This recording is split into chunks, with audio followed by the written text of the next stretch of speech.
Raya dah dekat. Tapi persoalannya, berapa banyak ketupat boleh kita makan sehari tanpa overdose karbo? 1, 3, 5. Jom kira sama-sama. Kalau makan lebih had, bukan je berat naik. Gula darah pun boleh melonjak senyap-senyap. Fakta penting. Apa ada dalam sebiji ketupat? 1 biji ketupat nasi, saiz biasa. Anggaran karbohidrat, 35 ke 40 gram. Kalori, 15 ke 180 kilokalori. Tanpa kuah. Bandingkan dengan keperluan harian. Wanita dewasa perlukan kira-kira 200 ke 250 gram karbo sehari.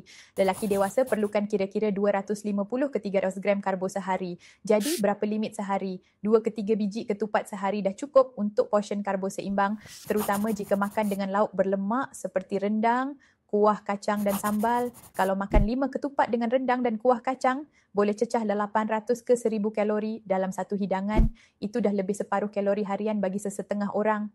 Jadi ni cara pintar nikmati ketupat tanpa rasa bersalah.